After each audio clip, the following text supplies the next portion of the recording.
self-help, personal growth, life improvement. Multi-level marketing schemes promise riches, better lives, and unimagined happiness. But beneath the surface of this organization was a secret society that drained its members of money, personal autonomy, and even their lives. This week's episode is NXIVM Revisited.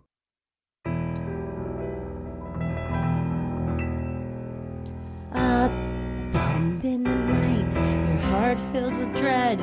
Probably a murderer who wants you dead. It could be a ghost, a demon, or worse. Perhaps you're the victim of a witch's curse. It's hopeless, you're doomed. You'd call a priest if you could. You'd rather just listen to who? Sinisterhood.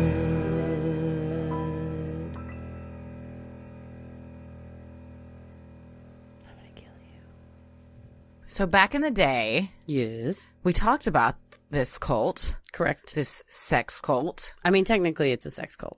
Yeah, it's 100% a sex cult, especially now that the trial and everything has happened and a lot more information has come out. There's really no question that it was a sex cult. Correct. There's overwhelming evidence. Overwhelming evidence, yeah.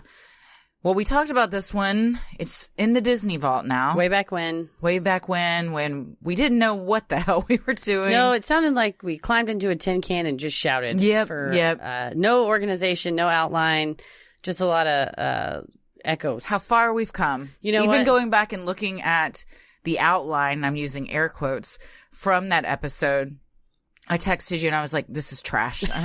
I don't, this is unusable. There were like two things I think that I was able to pull from that. But this is pretty much all new information and just revamped information. And a lot of the stuff came out in the trial, so we did not have access to that. Exactly. This was over a year ago. So, well, I guess, over a year ago. So we're going to get back into this hairy sack of crap. I mean, I have no patience for someone who, I think you and I are both pretty humble. We're both like, thank you. I'm sorry. I don't mean to bother you. Right. Like, we're good at what we're good at. I think but we could always get better. Sure. We're open to notes. But I think the people like this guy who he genuinely thought he was God. He thought he was Jesus. I mean, genuine thought he was an incarnate of a deity. I said it in the first one. I'll say it again. Schlub. He's a schlub. He looks like a schlub. He is a schlub. I just also, there's just no way that a deity would look like that. No, that he got. I mean, rejected he's not from even a J. Crew somebody catalog. I would want to date. No, as the Brits say on Love Island. Oh, please. He wouldn't even turn my head. Oh, which I like that expression. Yeah, he wouldn't turn my head. I've been keeping a list of my favorite. My favorite Love Island phrases. I'm planning on doing something maybe for a mini-sode or the Patreon or something. I want to write them all down and then ask you what you think they mean. Oh, I love it. I would have no idea. He wouldn't even turn my head. Yeah, that one's kind of self-explanatory, but the Brits are very good at making things sound prettier than how we say them in a concise fashion. Oh, I like that. Instead of saying like, "Hey, do you think they're good looking?" Turn your head. That sounds just much. Does he turn your head? Yeah. He But does. then they also talk about dick sand. So, it's a balance. That's so genius. Dick sand. It's whenever you're trying to get away from the dick. She made it. She did not get dumped from the island, by the way. Oh, no. I think last episode I was talking about, I was worried Olivia would get dumped from the island. She's not. She made it. She's still there. I don't want to spoil too much, though, because I got a lot of people that are watching right now. I just convinced Sally to skip season 2 and just go straight to season 3. Acclaimed comedian Sally Bowen. One of my favorite she's female fantastic. sketch comedians, improviser. She's brilliant. She's Hilarious also just stand-up. like the nicest person. Oh, she is gorgeous. Yes, she's everything. She's everything and more. She deserves to be on everyone's television all the time, constantly. Yes, you all should be so lucky. I have a picture of her just taped to my TV, so she can be on my TV all the time. She turns your head. Yeah, so she's on Love Island all the time. She's in every scene of it. She'll turn your head. Yes. Well, I think we should tell the listeners what we did last night together. Oh, yeah. We should share that we went to WWE Raw Live. Yeah, it was awesome. In Dallas. It was very fun. There was a big unexpected explosion that happened within 10 minutes, and Right at the a beginning. purposeful explosion. That's right. Where some wrestlers were thrown through. Braun Strowman and Lashley got thrown through. Yes. I can't think of his first name. Something Lashley. Something, I think it also starts with a B. Something. I don't know. Anyway, but they got thrown through an LED panel and exploded. It was but the best part was the explosion lasted for probably 7 to 8 minutes. It just kept going like boom, boom, ching, ching. It wasn't all Pew, at once. pew. Yeah, and was it nuts. looked like just a bunch of sparklers Yes, it going did. off at the same time. But it was super fun. It was a fun part. I And think- then the whole storyline throughout was, Are they okay? they're in the hospital. Are they okay? We never found out, because that's why they want you to turn into SmackDown tonight. I found a wrestling gossip website. Uh-oh. Are they okay? Looked it up today. It turns out I really don't want to ruin this, but it turns out wrestling is scripted. It's not real. And Okay. these two guys, We'll agree to disagree. apparently one of them has a bad knee and the other one is having spleen problems. In real life? Yes. So that's why they And wrote so this they in. That makes wrote sense. in this explosion that they're both really injured so that they can take a couple weeks off to that's heal. smart. Because I think it sounds cooler to be like they were an explosion versus Yeah. like his knee is bad. Yeah, that happens a lot. And they'll write in storylines if people get pregnant and stuff like that, too. My dad, growing up, was very into wrestling. Oh, really? And I've been to some WrestleManias and other wrestling events. Oh, I'm jealous. And he always, unfortunately, he is no longer with us, so I can't really ask him this, but he always told us it was real. Yeah. And to this day, I don't know if he actually thought it was real. Or he was trying to keep the magic alive. I don't know which one it was. Wow. I think part of him thought it was real, though. I don't know. So for a while, I thought it was real. Now I'm very aware. Everyone knows It's scripted. It's sports entertainment. They're Yeah, acting. yeah. I have a good friend that used to write for Raw, so I'm very aware that it's like scripted. But I tell my improv students all the time, wrestling is one of the best things you can watch to get better at character development. True. And just confidence and knowing how to command an audience. The dedication they put into those characters. It's amazing. And like fleshing them out and everything, and how they're standing with just a mic in a ring in front of sometimes hundreds of thousands of people, and everyone is glued to the edge of their seats with what they're going to say. That takes a certain personality. Everyone was Not way just into anybody it. can be a wrestler. No, I don't think so. You know who can, though? The Miz. Hell yeah. Big Miz fan over here. Miz is great. Longtime Miz fan. Long time since his days on Real World and Road Rules. Yes. I couldn't remember his real name. His name's like Chris Mizan, M-I-Z. Oh, so the Miz was Mizanin or whatever. abbreviation of his Yeah. last name. Oh, that makes sense. So, or no, it's Mike. It's Mike Mizanin. Mike, that's it. Mike. Mizanin. Yeah. Yep. Mike. He's amazing. Well, it was a lot of fun. it was great. It was a great time. Good Oh, time, good company. Those kids next to us. Fortunately, didn't have any pretzels. There were no pretzels in the suite. I had talked up these soft pretzels to my brother and Tommy for hours. so sorry. And then I kept saying, I think they're going to bring them out. And then they were like, are the pretzels coming? Like, I just, Oh, no. But we're going to the Rangers game tomorrow night, so we'll get pretzels. You can get there. pretzels, pretzel dogs, all that kind of good stuff. Ooh, maybe I will have a pretzel. I'm glad you dog. guys could come. It was great It was to meet super your brother. fun. Thanks so much for having us. Yeah, absolutely. It was so my fun. brother is awesome. And One of two. They're both great.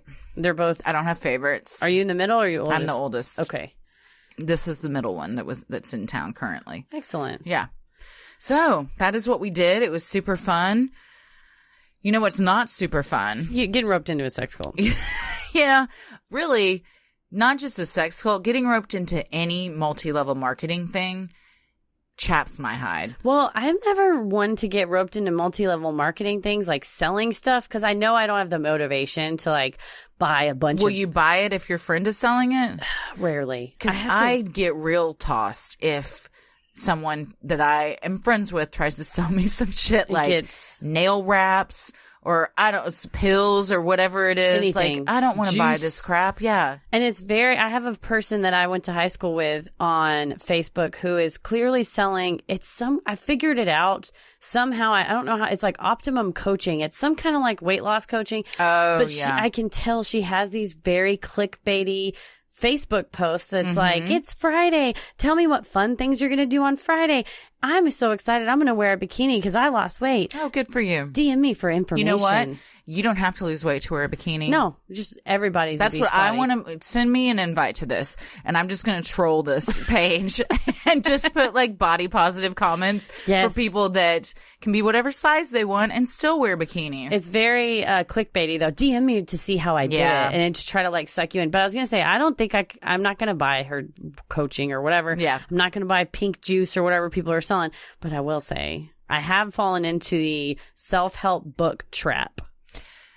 I feel like that's a bit different because those are authors that have usually Matthew acclaimed authors that write a book. You know, it's not like now if one of my friends wrote a self-help book, well, depending on the friend. That's true. Some I people, may or may not buy it. There's some people I can think if of. If Sally wrote a self-help book, 100%. I would be first in line to get that I want to signed. live that Daddy Diapers life. That's her Instagram handle. Is Daddy Diapers. Everyone go follow her. She's amazing. I believe she listens too. So hello. We love you, Sally. But yeah, there's some people that you just don't want to take advice from just by the looks of them. Keith Raniere is one of those people. 100%. You see this guy and he is a schlub. He is. He's a hairy schlub. There's a video of him writing on a whiteboard and it's just nonsense. It's like he looked at the movie Good Will Hunting and was trying to just mimic tried to recreate that scene. Oh man, that's funny. He's a dipshit. Well, I'm Spoiler, Christy. I'm Heather. And yeah, spoiler, Keith Raniere's a dipshit. It's the worst. We're talking about NXIVM. So let's get into this. Keith Raniere was born in Brooklyn in 1960 to James Raniere, a New York City advertiser, and Vera, a ballroom instructor. Around 8 years old, his parents separated. Shortly thereafter, he began attending a Waldorf school, which is a school based on the educational philosophy of Rudolf Steiner, the founder of anthroposophy, the esoteric spiritual movement based on the idea that an objectively spiritual realm exists and can be observed by humans. That is very hard to even understand, and I'm reading this sentence. Yeah, so I guess it's that basically that heaven is exists and you can observe it. It was within you all along. something to that nature. Waldorf schools aim to develop students' intellectual, artistic, and practical skills in a holistic manner. That sounds reasonable. I like that. It's kind of Montessori. And teach them about such things as reincarnation, karma, and the existence of gnomes. I'm sorry. What was that? Well, they teach them about reincarnation, karma, that's reasonable. In the existence of gnomes. Where do they live? Where are they? In the forest? Need to sign up for a class at the Waldorf school. I just eat a Waldorf salad or sandwich and a gnome appears? Or watch Statler and Waldorf, the Muppets, talk shit about Keith Raniere. That'd be very funny. I think gnomes, from what I understand, live in gardens in my garden, forest, things of that nature. I was very obsessed with gnomes in high school, and I had a gnome, and I took it on our class field trip. The Travelocity gnome? I took it. It was before. I think it was before, or maybe concurrent with. But nevertheless, I was very obsessed with my gnome, and I took him to our New York field trip, and he's in all the photos, and it's very stupid. I also like gnomes, and my good friend Laurie loves to tell the story about how I got drunk once and started talking about how much I love the Travelocity gnome, and straight up said, "I'd fuck that little thing." I'd fuck that little thing. He's so cute. And he had a British accent, right? Didn't he? Something. I think he's got some sort of an accent. A fancy accent. He's also featured heavily on Amazing Race. Oh, there you go. It's sponsored by Travelocity. And they have to take the gnome, the roaming gnome everywhere. Yeah. Well, it sounds like Raniere was getting quite an education. Yes. Yeah. So it sounds like he's getting kind of a hippie, new age type of education, which I'm all for. Yeah. I love a Montessori school. I've tried to set up our house to be similar to one. So there's nothing wrong with that. You make sure there's plenty of gnomes. For where gnomes are everywhere. Gnomes, I'm going to find a school where a gnome is her teacher. Well, from as early as 9 years old, Raniere exhibited manipulative and controlling behavior that would seem to foreshadow his later path in life. In a 2018 interview with the Epoch Times, a former classmate of Raniere's from the Waldorf School recalled an incident in which she accidentally shared some compromising information about one of her sisters in Raniere's presence. We all have an oopsie sometimes. Oh, I've got a lot, yeah. You say a secret in front of a friend and go, you can't don't tell anybody. Yeah. Upon hearing her story, Raniere told her, "You know, it's like I have this little bottle of poison I can hold over your head. I just don't think your parents or your sister would be very happy if I told them. She went on to say that Raniere would sometimes call her on the phone and taunt her by saying, Little bottles, little bottles. what a little fuck. He's 12 or younger. 9. He's 9. He's 9 at this age. He's 9 years old right God. now, which is kind of an asshole age to be. Kids are shitty. Yeah, they at a can lot of be. ages. But this isn't your typical 9-year-old shittiness. This is pretty Manipulative. pretty highbrow shittiness that you're surprised that a 9-year-old would know how to be this vindictive at this point. What sister should have done, this girl should have done, is go to her sister and go, listen, I said something in front of Keith Raniere. My bad. And then when he called and said little baller, she go, you go fuck yourself, Keith Raniere. Yeah. How about that? You just got to come out with it. Sometimes. Honesty is the best policy. Usually, yes. At age 12, Raniere left the Waldorf school and began attending Rockland Country Day School in Suffern, New York. It was during this time that he also read the sci-fi novel Second Foundation, which he would later credit for being the inspiration for his work in NXIVM. Correlation does not always equal causation, but I will say L. Ron Hubbard, Scientology, yep. and now this guy, they're trying to make stuff real. They're trying to make this futuristic sci-fi thing real. I think sci-fi for a lot of people, too, is a fun fantasy world where you like to imagine and place yourself and escape. Sometimes you take it a little too far. Yeah, it's a form of healthy escapism a lot of times. I think so. But then when you get one bad apple, two bad apples up in there, then you get 2 very different cults. but still cults. Yeah, but still cults. In 2019, Barbara Bushi, Raniere's ex-girlfriend and former high-ranking member of NXIVM, gave an interview to CBC Radio in which she recounted stories of Raniere's childhood she claimed to have been told by his father, James. According to Barbara, James told her, What we did is we told Keith about how gifted and how intelligent he was. It was almost like a switch went off, and suddenly, overnight, he turned into like Jesus Christ. He was superior and better than everybody, like he was a deity. It was dramatic, profound, went right to his head. Well, shit, man. That's on you, Dad. Yeah. Why did you tell him this? I will say there are studies now coming out that certain kids that have been told that they're gifted, it actually will have them behave in a, like, not try as hard? Well, not try as hard, or to the other kids go, oh, you're a regular as kid. An elitist, yeah. Like, yes. Or not try as hard and go, oh, well, I'm smart, so I don't really have to work as hard. My mom, when I took an IQ test when I was younger, wouldn't tell me the results. Oh, that's so smart. Maybe it's because I was so dumb. No, I think she was like, you don't need to know that. It doesn't matter. Yeah. Just do your be best. Who you are, and we'll see what happens. Yeah, do your best. Yeah. There's a meme going around on Twitter that talks about gifted kids and how, or it makes you feel like, well, I should be good at everything. I should know. And it's undue pressure that you put on yourself. And a friend of mine who is a listener, does gifted and talented education, like kind of consulting, I guess, or like she teaches the teachers on and does research and statistics and all that. And we were talking about it should be more like each kid needs to have a track that they can, or like a treadmill that's at the right speed for them to keep up versus, well, little Billy, or little Keith, he's 13 and he's gifted now. And so instead of checking back in with them. Yeah. And there's a lot of parents that are like, my kid's gifted. Stacy needs to be in your class. She's gifted. And not always. And maybe you're putting undue pressure on Stacy or whatever instead of just, there's a lot of issues with these labels. And a lot of times, the kid doesn't care if they're gifted. No, it's all about the parents. So then you're putting your own insecurities, reflecting those onto your kid because you want to be seen as a good parent who has a really smart kid. Yes.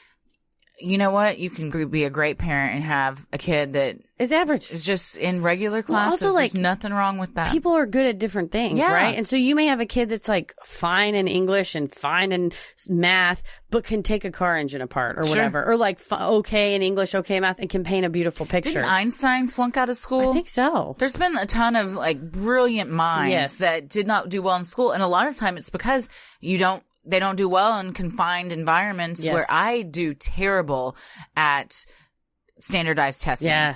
terrible at it. Me too. I mean, I fell asleep during the math part of the SATs. I mean, it was bad. I didn't fall asleep during it, but I may as well have, judging by my score that I got. Yeah, I was gonna say, I just didn't know any of the things, and my ADD kicked in, and I just stared at the page, and then I got kind of tired, and I thought, oh, fuck it, I'm not gonna know any of these answers anyway. You just fell asleep? Yeah, I think you get 200 points for bubbling your name in, right? Yeah, yeah. And then the English I did great because I'm interested in it and I liked it, but I think you can't judge a fish by its ability to fly, right? No, so I think exactly. you get a problem when you tell this kid, you're extraordinary. You're smarter than everyone else. Then he starts a damn cult. So watch out what you tell your kids. Good job, James. Barbara also recalled a story she heard about a 13-year-old Ranieri's relationship with girls. Dozens of girls were calling the house, and Keith's mom was over here in conversations with him where he was telling every single woman, every single girl the same thing. I love you. You're the special one. You're the important one. You're the one in my life, and I love you. Now, he's saying this to different girls. He's clearly lying because they're all not special. All right, Dad. Again, at 13... this smarmy little fuck. Yeah. I don't know that he's a genius so much as he's manipulative. Yeah, he's just very manipulative. It's weaselly. Which is, so many cult leaders aren't geniuses. No. They just manipulate and brainwash people into thinking that they are. Smoke and mirrors. Yeah. And golly, just I'm trying to think back. 13, what, you're in 7th grade? Yeah, I was a huge nerd. I was writing Backstreet Boys fan fiction like a lot. I was. A lot. Man, I don't even remember what I was doing. I'm sure I know I was boy crazy. I was really into crisscross. Oh, yeah. Jump. Yeah, I remember that. 13 is 7th grade? Isn't it? I think so. I remember I knew a girl in 7th grade. You guys, real dramatic. She gave a boy a hand job in the band room. Yikes. And I remember at the time, I was such a virgin nerd, no idea about sex, anything. As a 7th grader should be. As a 13-year-old girl should be. And I said, what did you do? And she explained how the mechanics of an old-fashioned, we can call it, as classy people call it. And I was like, you're just tugging on it? I was like, what did you do? Like, what did you talk about? And she said, nothing. You don't talk. I said, you just be like, I think it's going to rain on Tuesday. And she was like, no, you don't say anything. And I'm like, so it's just weird. You're just sitting there yanking on their thing. Well, I was just how much she had to learn, because later in life, you do talk about the weather. You're just like, can we just get this over with? I just was so mortified. But yeah, at 13, I'm not going to. He was sitting here basically starting a harem of women that loved him. Yeah. I was not even close to that spot in my life. No. I think 7th grade was when I got my first kiss. Aww. At a church lock-in. Oh, shit. So churches were like sex central. You lock a bunch of horny teenagers in a location. It doesn't matter if it's in the house of God or a Dairy Queen. Things are going to happen when you all get together. That's just. And then everyone was asking like, for it. Yeah, lock-ins, man. I was such a wild kid. Ella's not going to be allowed to leave the house. I'll be like, you want to go to a lock-in? Yeah, I know what happens to a lock-in. Finger banging. A lot of fingering. You're not going to a lock-in. A friend went to a church and was like, you got to come to my church. It's going to be so fun. And then later on was saying, yeah, me and this boy snuck in a bathroom and he fingered me. And I thought, I'm not going to go to church. I don't want to get fingered. Yeah. Well, that never happened for me. But I did, I do remember getting kissed at a church lock-in. So I was really boy crazy in 7th grade. If a boy I was interested in called me up and started saying, I love you, you're the special one, I would have been taken. Yeah, I would have been smitten. Because you're stupid. Yeah, I mean, you're dumb at that age. You don't naive. know. You're naive. Yeah. Dumb. I was dumb. I can say it about myself. As Taylor Swift said, when you're 15 and somebody tells you they love you, you're going to believe them. That's true. Yeah. To quote the prophet Taylor Swift. In 1978, Ranieri graduated from Rockland Country Day School and went on to attend college at Rensselaer, probably not saying that right, Polytechnic Institute. Christy, was he valedictorian? No, not quite. He graduated in 1982 with a 2.26 GPA. I'm sorry to laugh because I fucked off so hard my freshman year at Tech that I left there with a 1.9. Wow. True story. But when I graduated many years later, I had built it back up to a 4.0 and was on the dean's list and stuff. If this guy's such a goddamn genius, He's not even cracking a 3-pointer. No. And sometimes things happen to you. Maybe you're depressed. Maybe you're having trouble. But if you're such a I was genius... partying. That was my excuse. Hell yeah. But yeah, if you're such a genius, Keith Raniere... It should just come naturally, wouldn't it? I don't know. Wow, you probably didn't even have to try. You could party and get all A's. He's probably one of those that, like, my brain is too big for the classroom. They were asking such elementary questions. Yeah, I couldn't even be bothered to go to class to do this. I'm smarter than the GPA. Exactly. They can't. My genius can't be contained. Well, Raniere is now fancy British sounding. I can't be contained. Well, friends of Raniere recalled that he always wanted to have some sort of money-making machine going on. Upon graduating college and taking an Amway marketing class, he became interested in multi-level marketing, and in 1990 opened his first business, Consumers Byline, a company that sold discounted groceries to customers that signed up for memberships. On paper, that sounds interesting. I mean, okay, here's the thing about Amway. It's been around forever. Mm-hmm. You know who makes the most money in Amway? Amway. The people that run it. That's how all of these things are designed. Seriously. Does everyone know what a pyramid looks like? That's right. It's the There's office. a very pointy top, and that's where the people at the top sit. The rich people. And then everything else is underneath them, lower points on the ground. It's like a Ponzi scheme or a pyramid. Yes. There's always got to be a sucker. There's a really cool nonfiction article called Dreams Incorporated by Matt Roth that talks about Amway. That's so, I mean, Is that still around, Amway? I believe it is. Wow. It's so heart-wrenching to read it, though, because at some point, you're in the middle of this pyramid, right? And he talks about these people who've removed everything from their home. Yeah. And their entire living room is just shelf after shelf after shelf of product. And it's, I think Amway's like cleaning supplies. I think it's a lot of stuff. I don't know. Did you ever see the movie Go with Katie Holmes? No. Huh? Oh, my gosh. It's fun. Is it about MLM? No. It's about these kids that work at a grocery store, and they all like happen to meet up at this rave. It's really fun. It's like a fun 90s movie. But in it, and there's all these different storylines going on where they overlap, which are movies that I like. Mm-hmm. You know what I mean? Yeah, where it's like, and this guy is actually the sister or the brother of this guy. Or if you're familiar with the improv format Close Quarters, where everything is happening in a 15-minute time span of each other. Yes. So you might see a character in one scene, and then in another scene later, you see that character at the same diner the first time it took place, but in the background where like two other people like are Pulp not Fiction. talking. Yeah, a Pulp Fiction type of thing. Anyways, Scott Wolf from Party of Five is in this, and Jay Moore, and they are a gay couple. Oh, yeah, they're very fun. But they go to this dinner party at William Fitcher's house, and they're convinced because of the way he's acting, because he's like sitting down on his silk sheets, and he's like, y'all see how nice these sheets are? Uh-oh. You like that? What about the aftershave I'm wearing? Does that smell good to you? Oh, they think he wants to have a three-way? Let's go down and have some dinner, and then we'll come back up and talk about it. We're going to have some roast. Yeah. So then they sit down for dinner, and they're like, he's going to ask us to be in a three-way.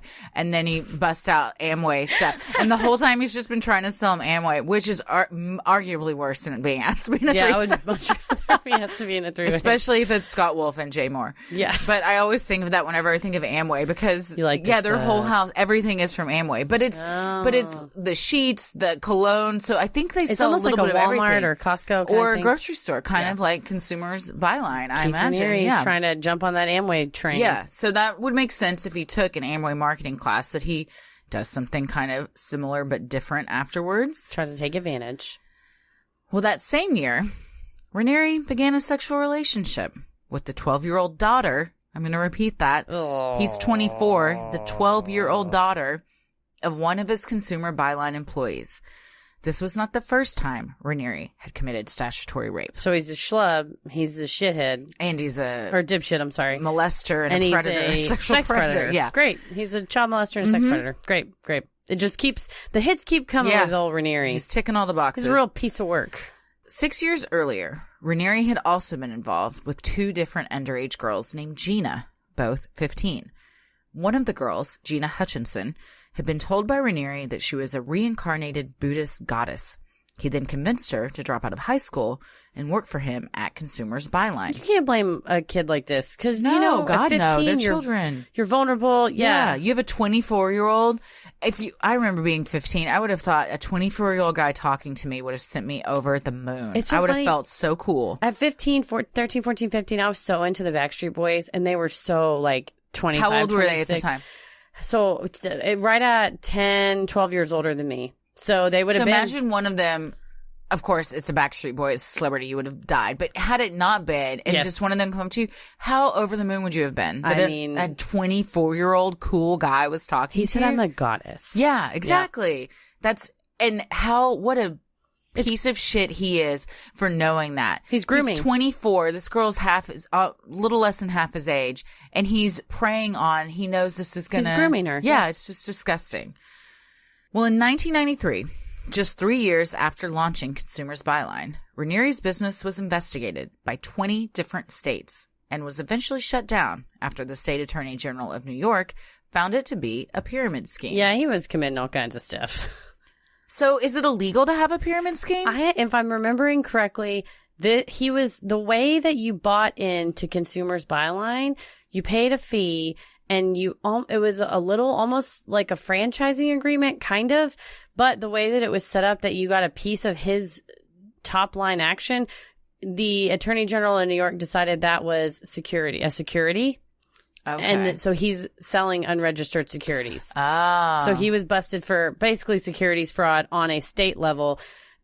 I could get into a lot of securities law that's so boring. When everyone's like, oh, cool, are you a criminal lawyer? I'm like, no, I'm a securities lawyer. It's crazy boring, but I'm very into it. And I talk about criminal stuff all the time to make up for it. Exactly. I love talking about crimes. But security, so a security is, a piece of a company, basically. This is the issue you have with crowdfunding and stuff. But anyhow, you have to be licensed. You have to buy a security through a broker. And then at the state level, there's a thing called blue sky laws.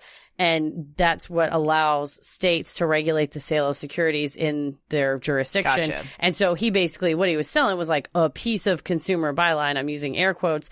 But if you're selling a piece of a company to someone that's not like an employee or someone who's not, at this time, the law was probably a little bit different because it all changed after Bernie Madoff, which would make a good episode, by the way, I feel like. But at the time, you have to be a certain type of investor or a bank or whatever to invest in this. So he was theoretically committing securities fraud. Interesting. Okay. Yeah. Okay. He got busted this episode's going to be long and there is stuff we left out. Oh, yeah. About his patent stuff, and he claims he invented the Microsoft or something. Yeah, I mean, he's all Skype. over the I think he place. claims he invented He's Skype. all over the place. He's berserk. So anyhow, he shuts down. They shut He him gets down. shut down for good reason. And then in 1998, he meets a woman named Nancy Salzman, a nurse and trained practitioner of hypnotism and neurolinguistic programming, which is an approach to communication, personal development, and psychotherapy that claims there is a connection between neurological processes and behavioral patterns learned through experiences. Okay. Those that adhere to the practice of NLP believe these connections can be changed in order to achieve specific goals in life. However, there is no scientific evidence supporting these claims, leading many to discredit it as a pseudoscience. So she's a nurse. She's also new age. She's a bit new age, which I love. Like this, honestly, I could get behind NLP. There's probably some stuff in there that I would really get into and everything. When you start to figure out, I do this because, it happened as a child or my parents did or whatever. Yeah. Together, Ranieri and Salzman founded NXIVM, a multi-level marketing program that claimed to offer personal and professional development through its executive success programs. Ranieri styled himself as a New Age philosopher whose teachings were heavily influenced by his favorite author, Ayn Rand, and stressed that the programs would help people experience more joy in their lives. I just wanted to hit him in the mouth right with a balled up fist when it was the Keith Raniere tapes on YouTube, and someone goes, what qualifies you to do this? And he goes, I think I'm an interesting person. I think I'm a unique person. I said, so you're a fucking idiot. You got nothing. I think I'm those things too, but I'm not starting a cult anytime soon. Come on, man. Like, maybe I already have. I don't know. Yeah, I mean, theoretically. Like we said, We're both improv's leaders kind of of a cult. Yeah. Yeah. Where you find similar, but here's the thing. We're not forcing anybody to be in it. No. And we're not forcing anyone to get send nudie initials branded into their skin. burnt into him. Yeah, no, there's not really a lot of racketeering going on. No. But yeah, it's just that he styles himself as this philosopher, but he has just like no background. No, he can't even lie about it. It's not like, well, I was a Harvard graduate. I graduated top of my class. I went on to get my PhD at Stanford. Nobody. You graduated with a 2.26 GPA. Yes. And have done nothing beyond that. And have been sleeping with a bunch of underage girls. Yes, you're a sex predator. Mm-hmm. Pretty much. Well, students of the NXIVM program were told to call Raniere Vanguard, a title he adopted from an arcade game he played as a child, in which destroying one's enemies increased one's power. Salzman was to be referred to as prefect, as she was Raniere's first student, as well as a person in command. I'd like to be called Voldemort. I just want to be called Doctor. I like that. Doctor. Telling you, chatting with Dr. Christie. People ask you their problems. Dude, I'd be into that. I think, were you around DCH when I did Drunk Christie at Pipeline? I saw photos. I've never witnessed or experienced, but I love it. Well, I don't really drink anymore, but when I did, it wasn't a character. It was just me drunk. With Miller Lite. Was Drunk Christie. Was a thing known amongst our friends in the DCH community. Because I have a different persona, as we all do when we're drinking. You're very swaggery. When I'm drunk? Oh, yeah. Oh, maybe I should start drinking again. You're like, let me tell you something. It's well, like, that's probably why I had this bit at Pipeline, which is a show at DCH, where I had people send me emails or just while they were there, write questions to Dear Drunk Christie about whatever, and then I would answer them. I love it. I was real lit. Yeah. It was pretty fun. It was lots of sex questions. I would join that cult before Keith Raniere. Thank you. I would. What do you want to be called? Voldemort? Voldemort. You got it. Done. Well, workshops lasted anywhere from 5 to 16 days and cost around $7,500. Those that paid this hefty fee truly believed Raniere could heal them of emotional trauma, set them free from their fears and attachments, stop patterns of destructive thinking, and help them sexually. So this is where it starts to get, not starts to get, because he's been sleeping with children. That's very He's already upsetting. a sex predator. This is super sad. Yes.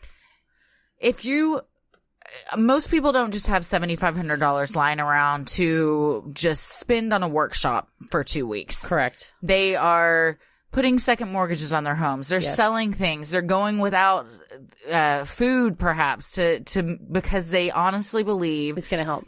Because they're in such a bad place, this is going to turn their lives around. Well, I'm glad you said that, because my initial reaction when you hear somebody gave $7,500 to hear Keith Raniere just bullshit, I think, good, fuck you. You deserve to lose your money. You're probably rich. But what you're saying is right. A lot of these people didn't even have that money. No. So that's even worse. Yeah. So now he's preying on already children and now preying on vulnerable people who are like televangelists. Yes. Mm-hmm. Man. Yeah, I could get into some stuff about televangelists. I bet we could do we could do an episode on what's the one that lived out here? Was it a famous one from the 700 Club? Isn't that a thing? I think that's one of them. Yeah. I just didn't know what that was when I was a kid. Mom was like, I don't know. Like, I love that. It wasn't like, well, it's a religion. She's like, oh, I was always just like, these people are so old. Every time you flip past if I may briefly tell a story, there was a televangelist. It's the Baker. What is her name? Tammy Faye Baker. Yeah. Tammy Faye Baker had the room that she televangelized from was like Pepto-Bismol pink. Oh, yeah. Just so pink. With the craziest eyelashes you've ever seen. Craziest eyelashes. And my mama, when she had a back room where she kind of sat, and that was like her home base, right? Yeah, she like, wrote letters from there and talked on the phone. She's like, I want you to paint my room the same color as Tammy Faye Baker's room. Nice. Man, that room was... Was it pink? Pink.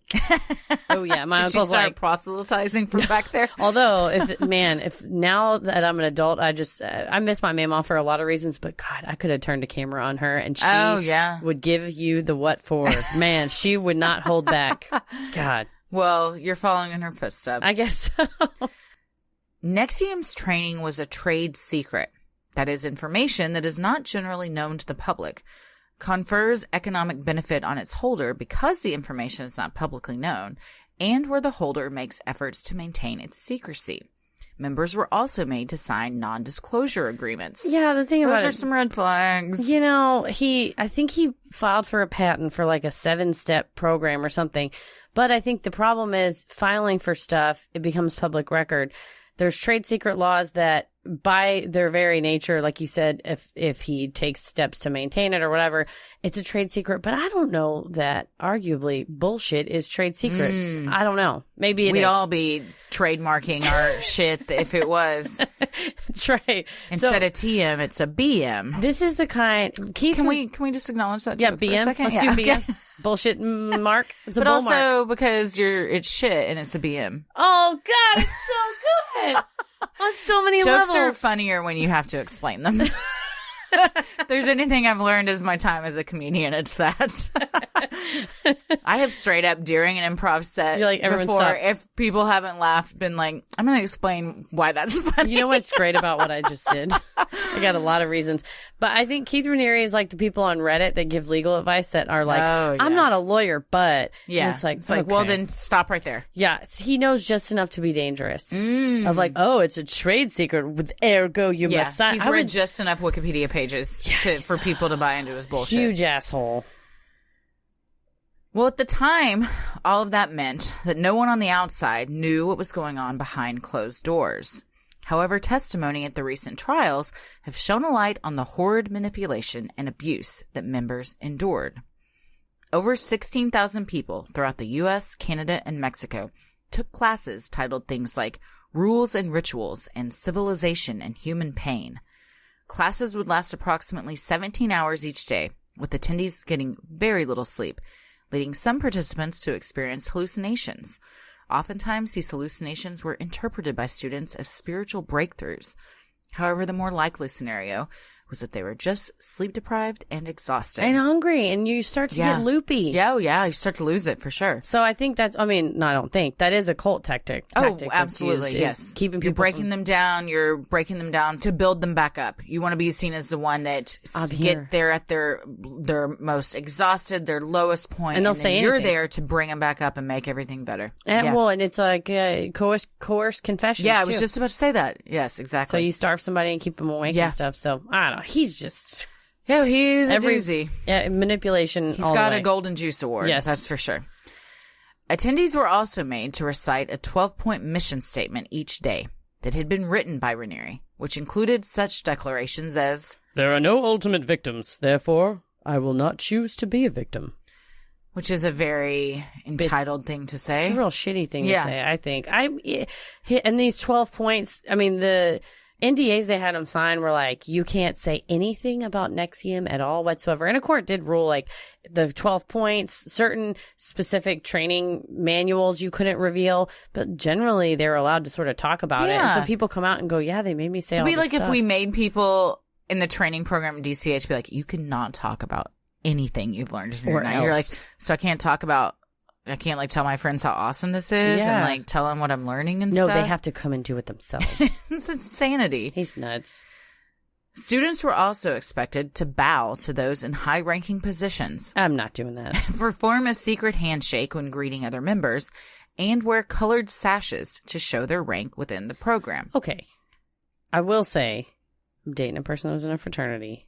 Turns out fraternities have secret handshakes. Oh, yeah. I did not know that. Sororities and fraternities, yeah. I did not know that. And he said if he was running and some guy had like the hat on and he said a secret phrase Yeah. and the guy said a phrase back and then they did a secret handshake. Yeah. I mean, that's kind of fun. That's so It's fun. a bonding thing. And I said, you have to tell me what the secret handshake is. He said, no, I'm not going to. I took a vow that I would not ever tell and I'm not going to tell. And I said, I respect that. Yeah. I'm going to Google it. I've tried to get secret handshakes out of people from I just sororities. forgot to Google it though. I mean, I'm sure it's on the internet.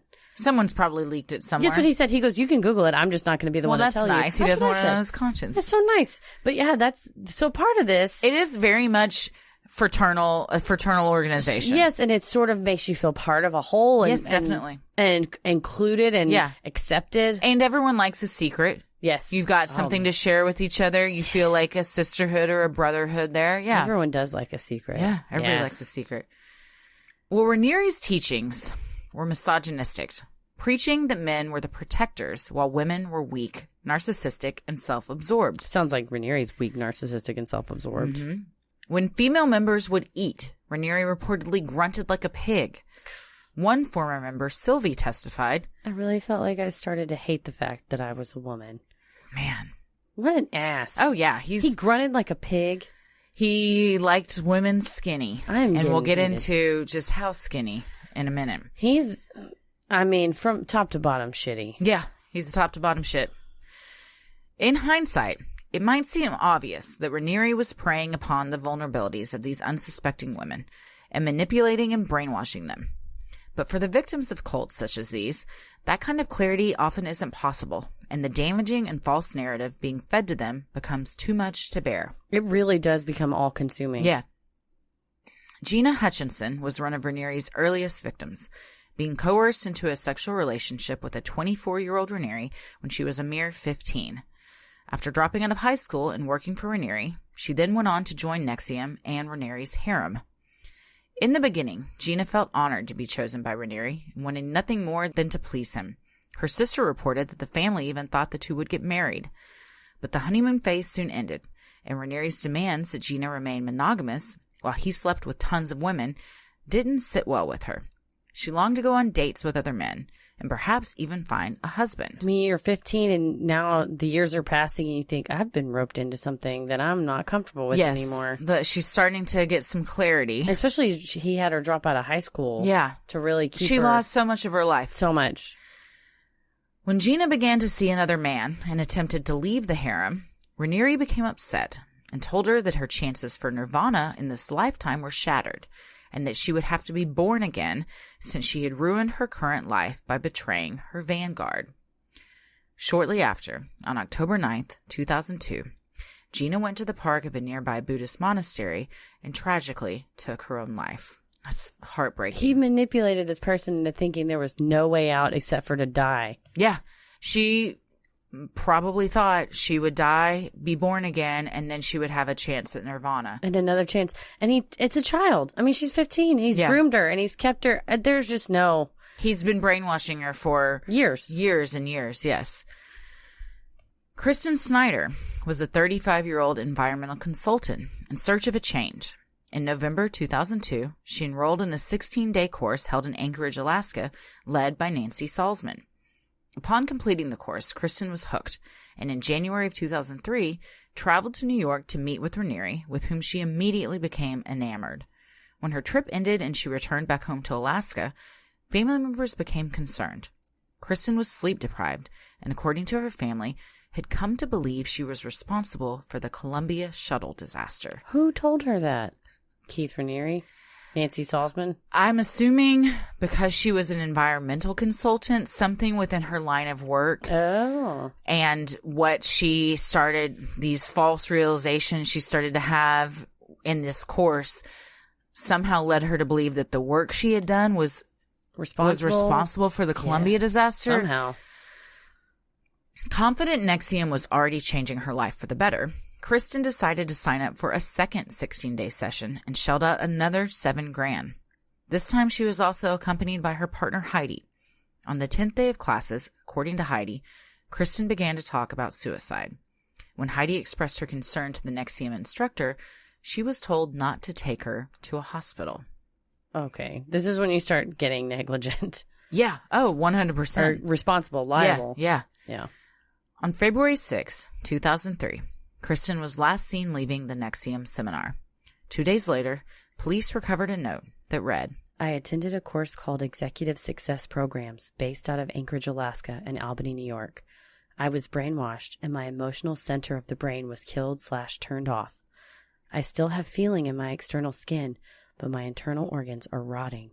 I am sorry, life. I didn't know I was already dead. May we persist into the future. On a separate page, Kristen had written, no need to search for my body. That is tragic. It's so heartbreaking. I know. It's so sad. It's a person that's been a susceptible person that's been broken down to the point that they think that's the only way out. There's no other answer. Yeah. And told not to take to a hospital. Yes. And her partner says, she has so much guilt, I'm sure, over that because she knew she was having these thoughts and didn't seek out medical help because she was told not to. They were told not to. Yeah. You put your life in these people's hands. Gosh. By 2003, roughly 3,700 people had taken part in one of the NXIVM executive success programs, including celebrities and actresses, high-level business executives, and politicians. Among these wealthy and elite were Sarah and Claire Bronfman, heiresses to the Seagram's liquor fortune. Man, I'd like to be the heiress to a blank fortune. Heiress to anything. Yeah. Any kind of fortune, I'd love to be the heiress to. That'd be great. Fantastic. The Bronfman sisters became staunch supporters of Raniere and NXIVM, reportedly spending over $100 million to help Raniere out of financial trouble. My eyes just popped out of my head like a wolf seeing a nurse in a Looney Tunes cartoon. That's, boing, boing, boing. To have that money to spend on someone else and still have way more than enough money to support your own lifestyle is staggering. There's like a sign on the tollway in Dallas that says $1 is 3 meals at the North Texas Food Bank. Yeah. $100 million. That you could feed a small country. To this schlub. Yeah. Think of all the good they could have done. And it would have been tax deductible. Yeah.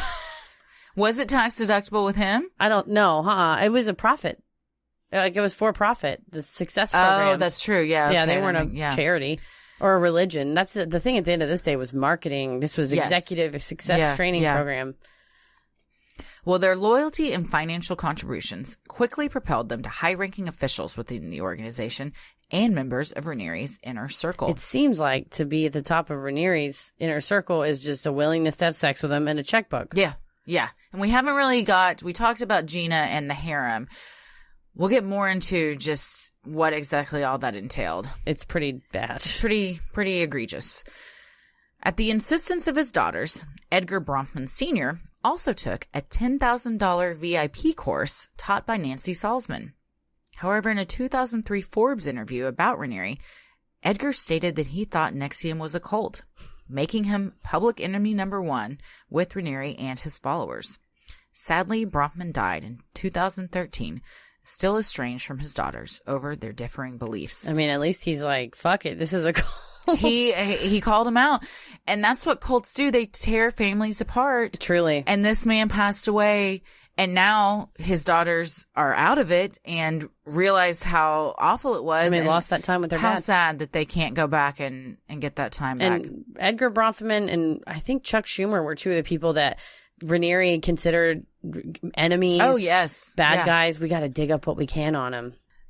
Well, in 2006, Allison Mack was in Vancouver, Canada, filming the 10th season of Smallville when she was recruited by Nancy Salzman and Nancy's daughter Lauren to join NXIVM. What better mother-daughter bonding thing thing you have in a cult together? A sex cult together. Did never watch Smallville. I didn't watch Smallville either. Isn't it it's Superman. Yeah, Superman. It's young Superman. Okay. It always threw me off because the girl's name was Lana Lane and not Lois Lane. And I think Allison Mack I guess there was a Jimmy-like character. I don't know. She was like the photographer sidekick, I think. To Superman? Yeah.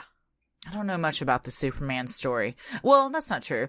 He's from some planet where Krypton. Krypton is the planet. And his dad is Kal-El. And they're regular on their planet, but on the Earth's sun gives Superman his powers. But kryptonite is a part of his home planet. And because he's regular on his home planet, if he gets too near the kryptonite, it makes him just be regular again. Okay, and he can fly? That's his power? He can fly because of our human sun. Is that his superpower? Yeah, he's really strong, too. Yeah, that's right. And I do remember watching he has Superman. X-ray vision. Oh, that's a fun I'm power. raising my eyebrows. I do remember watching Superman in the 80s. Christopher Reeve? Yeah, and that kid falls over Niagara Falls. Oh, and he saves him. And Superman, dives down, or not, he dives down in the air. He's flying. He flies down and saves him, yeah. I remember old school Superman. I feel like the new Superman is not as good. I have never seen it. It's not great. It's not great? The guy he just looks like a CGI person. His face does. Oh. And Christopher Reeve was such a good, funny, charismatic. Yeah, he's great. So charming. And the new guy is sort of like a mop with a wig on. Ooh, he's just hot boring. Take. Well, Mac's co-star, Kristen Crook, had recently taken a course to help her overcome her shyness and raved about how the classes changed her life.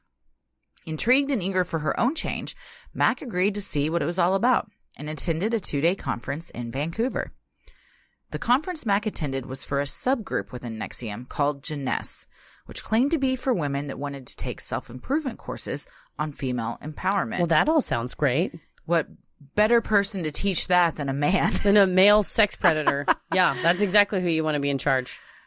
During the 2 days, Mac was treated like royalty due to her celeb status and was even flown out to Albany to meet with Raniere. Mac took to Raniere and his teachings immediately, and when filming for Smallville Wrapped, she moved to Albany, where she became Raniere's faithful right hand. That is a lot of belief you have. That's a commitment. To uproot your life. Yeah. It had gone for about 10 seasons, I think. They'd wrapped on the show. She wanted to change. She says in YouTube videos you can see where she's recruiting for Jeunesse and talking about her own story. She talks about how she'd just been broken up with in a relationship and she didn't know if she would ever find love again. And the classic story that we all go through where we're feeling vulnerable and down, and then I guess they came along at the right time. That's what I was thinking. I was watching her, it was like a CNN quick, special about Raniere's conviction. Spoiler alert, he's going to jail, you guys. But it was footage of her on Smallville, younger days. Yeah. Very bright-eyed, happy, talking, and then a clip of her walking in to be arraigned. It is night and she's just, her face, she looks so sad. Yeah. And I just looked at it. It's this idea that our lives can splinter off into 1,000 different directions. Yeah. And each choice we make sort of splinters us off into one of the other, into one trajectory. But some choices are just so huge. Yeah. That it changes everything. From whence you can never return. Her life is wasted. She had this reasonable reputation as a, good television actress or whatever, nice person. And now forever she's going to be known as this monster. And hopefully she can do something with that. I don't know. Yeah. Maybe speak on behalf of being sucked into something like this. Yeah. And help others not make the same mistake. Something. Mac quickly became an enthusiastic spokesperson and recruiter for the group, even saying in a recruitment video, "Working for Jeunesse is the most purposeful and satisfying thing I've ever done. Watching the women who are in Jeunesse completely transform and evolve in a way that's so pure, it's just such a privilege." She is just, she is bright-eyed and bushy-tailed for Jeunesse. You watch these videos of her on YouTube and she's 100% in. She's 100% in. She also looks 100% brainwashed. She looks when she looks at Raniere, she appears to be walking in a daydream. Or it's walking, like a googly-eyed girl in the 60s looking at the Beatles. Yeah. It's just like this person bigger than God that you can't even believe they're giving you the time of day. And everything that he says, she just eats with a spoon. Yeah. You can just tell. And the thing about Keith Raniere is if you have Tommy and he loves you and he thinks you're the greatest person in the world, beautiful, phenomenal, but he doesn't look at you like everything you do is perfect and I'll do anything. No, he calls me on my bullshit. Yes. And I think that's the importance of a true, genuine relationship versus this kind of cult leader worship me. Where everything's rainbows and unicorns all the time. No matter what he does, it's right. I mean, that is, to me, it sounds like she started to get into an abusive relationship. Yeah, very much. You lose your identity and everything that you love is theirs. It revolves around him and she gets sucked in. And his part of this whole cult, this whole organization, is that it's ultimate authority to him. Yeah. That he's the ultimate. He is the sun and moon. And that's it. Yeah. And he makes all the calls. Absolutely. And all the money. Yes. Well, the dark reality was that Jeunesse was merely a group for Raniere to cull women he wanted for his even more secretive subgroup, DOS. This is where the racketeering begins. And the sexual this is where things exploitation start to really go off the rails. Yes. In 2015, Raniere created DOS, short for the Latin phrase Dominus Obsequious Sororium, which loosely translates to master over the slave women. I'll never forget in that warrant that the FBI agent said, these are basically not even Latin words and they're not conjugated properly. it was a footnote and it's unnecessary, but so bitchy. Yeah. Yeah, like, okay, that's what we're really here to talk about. He's like, first of all, he doesn't even know Latin. What a loser. DOS was made up of Raniere's inner circle, with 8 first-line masters who were then instructed to recruit more women from Jeunesse. While the secret sisterhood proclaimed to be yet another one of NXIVM's women empowerment group, it was anything but. This is the Michael Scott, I'm here, and then I recruit 3 people, and then they each recruit 3 people, and Jim just comes and draws a triangle. I mean, this is classic. I'm at the top. You 8 are underneath me, and each of you 8 get, I mean, it's just going to go on and on. So who's at the top? Keith Raniere. And who's at the bottom? Women who are suffering. Yeah, okay. Pretty much. Well, in truth, Raniere was the Grandmaster, which he demanded to be called, and with the help of his inner circle, created a sorority-like house for the women, with plans to build a dungeon in the future where his slaves would be kept in cages. And yes, he called them slaves, and they called themselves slaves. And they call themselves masters. There's a lot of slave terminology that's about to get thrown around. Yeah, that's true. Just heads up. It's pretty horrifying. Yeah. Women inducted into DOS believed they were joining a membership program to eradicate weaknesses in females. It was compared to a secret underground society similar to the Freemasons. The program preached that women are weak, emotional, and have no character or discipline. They were expected to learn discipline through humiliation, which meant humiliating each other. Well, and I think that's how he tricks them into staying, is he says women quit things all the time because they're weak. Do you want to be a typical woman? Do you want to quit? You're just going to be a standard woman? I bet you do want to quit because you're a woman. Yeah, I bet you want to quit because you're just so basic. You're just like every other woman. There's nothing special about you. I thought you were different. It's gaslighting 101. Horrifying. And he this whole time has the biggest boner because these women are tearing each other down, and that's getting him off. Well, and in his presence and on his behalf. Yeah, exactly. Well, the first step in the DOS initiation process was for the women to take a vow of obedience to their master, which was another higher-ranking woman. One became a master by recruiting other women to join and were given power within the group and compensated financially. So there's some upsides to being a master. Sure, you get a pension, I suppose. You have to fuck Keith Raniere, who looks like he's been tarred and feathered, but with body hair. Yes, he does. He takes off his J. Crew sweater and just has a hair They're like, sweater. sir, you can't get into the pool with your clothes on. What? This is my body. Why are you wearing Sir, take off that sweater before you get into the public swimming pool. This is my hair. This is my body. This is not a mohair sweater. This is my chest. Oh, so gross. I'm okay with a little bit of chest hair, but he is. You know covered. what? I like it. I like a little bit of chest hair. I like it. A little.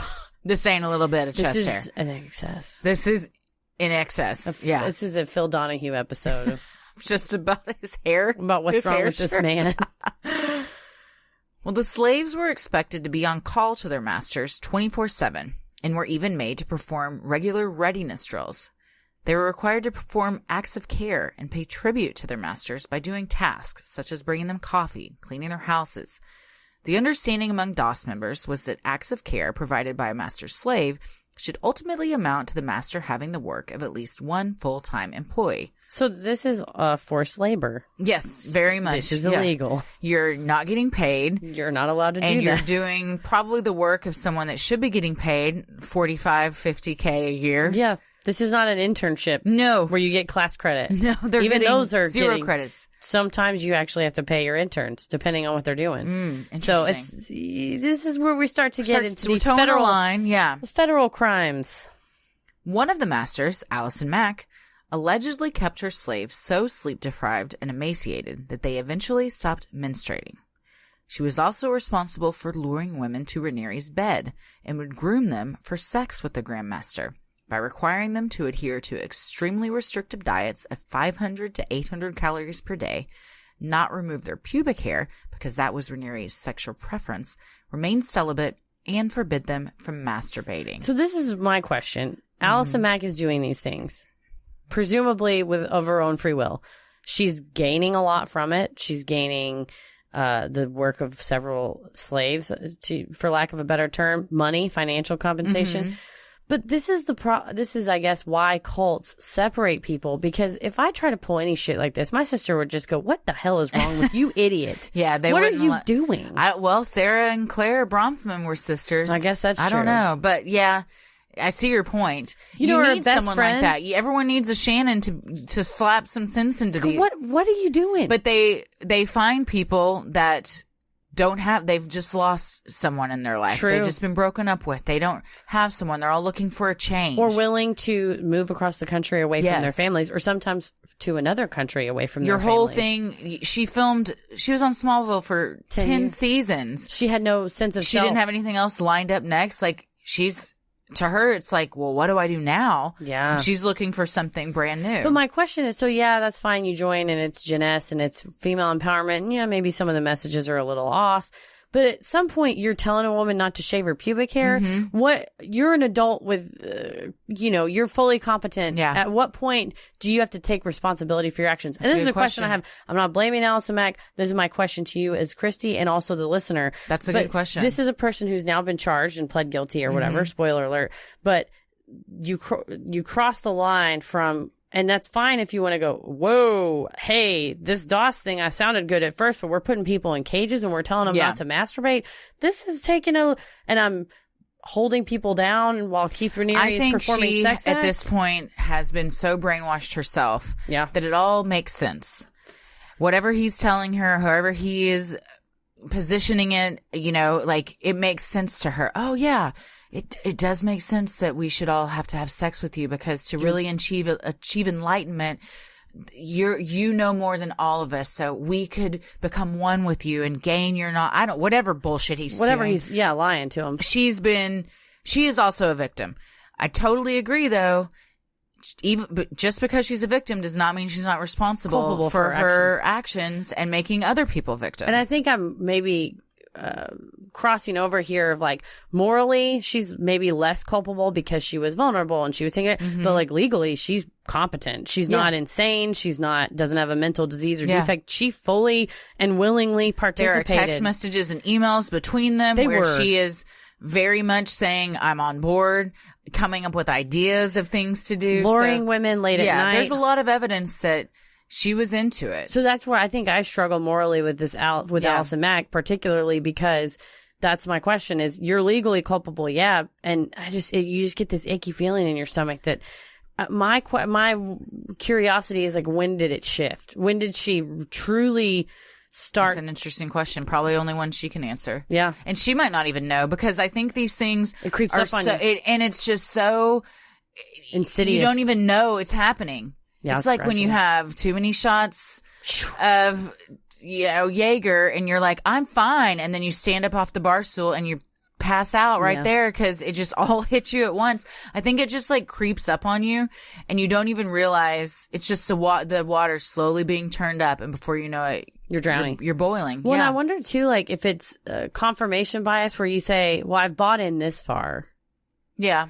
I would look like a real idiot if I backed out now. Yeah. And it's ego. You almost don't want to let your stuff down. And the whole time he's also saying, if you quit, you're not into it anymore, so you're just a typical woman. You're a loser. That thinks you can't think outside the box. You're not smart enough to see why this is beneficial. Yeah. Yeah, I mean, she is a victim and I feel for her, but it's real sticky because you also are like, how could you do this to other women? You're holding people down and torturing them. We'll get to it. Sorry, this whole topic just really itches my brain. Yeah, it is an itcher. It's a brain itcher for sure. Well, if a woman refused to have sex with Raniere, the collateral she had been forced to provide upon joining would be used against her. Collateral consisted of embarrassing things, such as nude pictures of themselves, solo sex tapes, and even letters falsely claiming they had been sexually abused by their fathers. So there's a lot of, embarrassing stuff you wouldn't want to get out there. Absolutely. Have you ever taken nude pictures? No. The only nude pictures of me that exist were when I was like 19 or 20 and my body was rocking. So the person who perhaps has those, if you want to leak them, you know what? Put them on a billboard. My tits have never been that high again. Man, I wish I'd taken some pictures when I was 19 because I'd like to reflect on those and be like, oh, man. Actually, they'd probably send me into a deep depression. So It's better I don't have them. I think of it as like an old football player who's like old now. And it's like, man, I could throw a spiral. Yeah. Yeah. But you're also like, God, can I get back there? No, and then you just I don't care. torment That's yourself. great. There you go. Well, according to Lauren Hirsch, former prosecutor and national director of the advocacy group World Without Exploitation, collateral is a classic tactic used by sex traffickers to prevent their victims from speaking out. Hirsch also says that the grooming process within cults like this normalizes the experience by enabling victims to be turned into recruiters. So I think that answers a little bit of the culpability question. And the collateral here, Raniere will claim later, and Allison Mack, they all did it. They wanted to do it. Yeah. No, I mean, well, that's if you like say, any kind of abusive relationship. they said yes. Yeah. Or Louis C.K. They said, I asked them and they said Yeah. yes. It's like, Yeah. well, really? You're sort of blocking the door. Or were they coerced into it and fearing for their lives, so they felt like they had no other option but to say Exactly. yes? And if you say, well, that's fine, you don't have to have sex with Vanguard, but it sure would be a shame if this letter got out. Yeah, exactly. Sure would be a shame if I put this letter out saying your father molested you, and then your father didn't, and all of these are false claims. Yeah. And then that's his life that's being destroyed. Well, and two, this is like mob tactics. Yeah. It's mafia techniques. Well, in addition to having to provide collateral, members were also given assignments by Mack and other masters. Former member Nicole later testified that Mack ordered her to stop having sex with a former boyfriend, become celibate for 3 months, and be available to meet with Raniere whenever he demanded, oftentimes at 3 or 4 a.m. It's just a lot of power, control, manipulation. A big deal about it with the whole being available 24/7 is they would purposefully wake them up at 3 and 4 a.m. whenever you're in your deepest sleep, because you get woken up and you're sluggish and confused, and then kind of get into... it's a power move. It's a power move. Mack was also one of Raniere's personal slaves, and to prove her loyalty to him, signed a contract saying that if she ever broke her commitment, her house would be transferred into his name, future children she birthed would be given to him, and a letter addressed to social services stating she abused her nephews would be released. I'm a contract attorney. I don't think this would stand up in court. She doesn't know that, and the fear that this might happen is enough to keep to make her stay. Yes. This is what we would call against public policy. I would say we would not enforce specific performance of this contract for that You'd be reason. like, well, she signed a letter saying she would give this newborn over to him. So guess what? It's yours now. You are the father now. You leave with this baby now. And what a coercive piece of crap. Oh, yeah. So much brainwashing. While most of the scars from the DOS victims were internal, one was very much visible and became a constant reminder of the pain and suffering they endured. Much like a farmer brands his cattle to claim it as his own, members of DOS were forced to have a symbol burned into their skin by a cauterizing pen. I'm out. Tap out. Is this where you're done? I mean, as if this is where a lot of red flags went off for a lot of them. But again, they're in so deep already. And it's just like, you're going to stop now? You're going to give up now? Push through this and imagine how far you've come. And now if you just go one step further, how much better things are going to be even afterwards. Inner harem. Yeah, yeah. During these branding ceremonies, women were told to take off all their clothes and put on blindfolds. They were then led one by one to a sheepskin rug where they sat in a semicircle and waited to be taken to a room where they were held down on a table and branded near their pubic region with a white-hot cauterizing pen. Oh. The abusive procedure lasted around 30 minutes, during which screams from members could be heard throughout the house and the smell of burning flesh permeated the air. Former member Sarah Edmondson later said, I wept the whole time. I disassociated from my body. She says that when she showed up to this, she was told she was going to be getting a tattoo. Oh. And then quickly realized that is not what was happening. Well, and in the videos, audio recording of Allison Mack and Keith Raniere, because they're just thankfully so stupid that they left such a paper trail of all of it. Thankfully. It's so stupid yet so arrogant. Such an arrogant this isn't a problem and we'll never get caught even if it was. Hours of them. And this is my other question. This is where you go back to like, when is she culpable or not? Of him going, people might say that we coerced him. And she's like, well, maybe we should ask them or tell them that they, that they should say that they want it. He's getting her to say it. Like it's not his idea. Yeah. Or is she participating? I don't know. Yeah. Do you like it? Do you like the power? True. I don't know. In one recorded conversation between Mack and Raniere, they decided branding ceremonies should feel like human sacrifice. Women would kneel and say, Master, please brand me. It would be an honor. That was also his idea, so that he would be like, they asked for it. Yeah. Sure. I didn't do anything they didn't want. It was all consensual. Pieces of collateral that I would release if they didn't agree to participate, but they asked for it. But they also asked for it. Yeah. I wonder if those are also things that he does because in his sick, twisted brain, he feels like he's not responsible. That's his argument in court. that was not successful, but that his argument is that they all wanted it. They all wanted it. And I think... But I'm saying I wonder if he really knows when he lies down at night and it's just him by himself that what he's doing is wrong. But the way he can sleep at night is he's saying, well, they're asking for it, so they must want it. So I'm really not doing anything wrong. Almost kind of like mentally reconciling it in his you're own justifying mind. it yourself because you know you're a sack of shit and you're trying to justify your behavior. Also, yeah, and I always give people a little too much credit and assume that they think they're not going to get caught. But you're right. Maybe the whole, well, it shouldn't look like coercion because I feel bad about myself because his ego. He was smart, even though he got a 2.26 GPA. Let's not judge. He was smart in covering some of his tracks, or thinking he was covering some of his tracks, but really just recording everything for the police but then to find. He was a BFI they emailed when it came down to it. They emailed and texted a lot. Well, the women were told that the symbol represented the 7 chakras, the 4 elements, or bar alpha mu, a combination of a mathematical symbol and 2 Greek letters.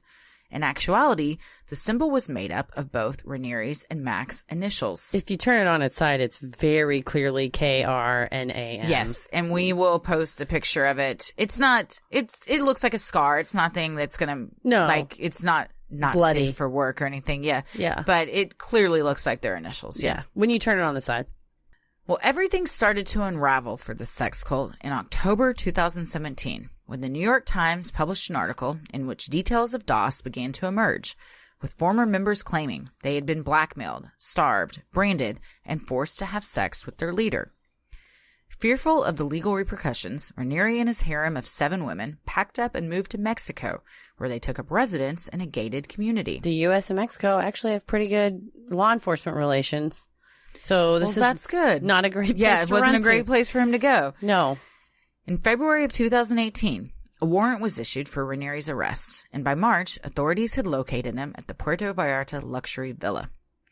According to an ex-member, Ranieri was preparing to have group sex with some of his slaves when police armed with machine guns burst into the Mexican compound. That is a boner killer. Yeah. Maybe. Some might. Depending on what you're into. I guess that's true. Maybe not. A bunch of men storm in with guns. Some might pop a boner. Who knows? Lauren Salzman said she was terrified and was only concerned with protecting Keith. While the women were told to lie on the ground with their hands behind their back, Ranieri cowardly hid by himself in a closet. After a few minutes, he emerged and was taken into custody. Ladies, protect me. Lauren said they were preparing to have sex with him. She was in the kitchen making herself a smoothie. A fuck smoothie? Yeah, I guess so. And one of the lower level slaves, as she called them, ran in, freaking out, saying police are surrounding the compound. And Lauren said she immediately just went into, I have to protect Keith. She dropped her smoothie. She probably, she dropped the fruit smoothie everywhere. But how sad that she had already been so programmed to just protect him. That was her immediate reaction, was just protect him. Yeah. And they put him in this closet. We're trying to hide him. And then she tried to prevent the cops from coming in. They're like, get out the way. We got machine guns. We're coming in. Yeah. We got machine guns. Do you really want to do this? Nope. Ranieri was extradited back to the States and charged with 7 counts, including racketeering, sex trafficking, conspiracy, forced labor, identity theft, sexual exploitation of a child, and possession of child pornography. Them's is federal crimes. That is much worse. Racketeering means crimes committed through extortion or coercion. The person charged attempts to obtain money or property from another person, usually through intimidation or force. So this whole collateral thing was racketeering. Very racketeering, yes. And whole sign over your credit card to me was racketeering. And sign your bank account to me was racketeering. And the child pornography came into play because he had pictures of himself in bed with the 15-year-old girls and the 12-year-old that he had been in a sexual relationship with, pictures of just them by themselves. And child pornography does not have to mean little bitty kids. It can be a 15-year-old too. Yeah, absolutely. Underage. Also, so this New York Times article comes out. They panic. They leave, go to Mexico. They just leave the house in Albany, and it is filled with evidence. What idiots. Hard drive after hard drive after hard drive and cell phones. And I want to say that it's on the ABC special, and they explain that his password was really easy. Just like password 123? Yeah, like not, or his birthday or just it sex was like cult. Something dumb. Yeah. Yeah. Hair. Yeah. Butt hair. His password is, what's my favorite Broadway play? Hair. Yeah. I'm killing it with these jokes that are taking you about 5 to 7 seconds to really register. But when they do, they're hitting really hard. Oh, man. Well, Raniere wasn't the only one that was arrested and charged for the heinous crimes that had taken place. Authorities quickly learned who the power players within the cult were. Because of all the text messages and emails. And arrests and charges were made.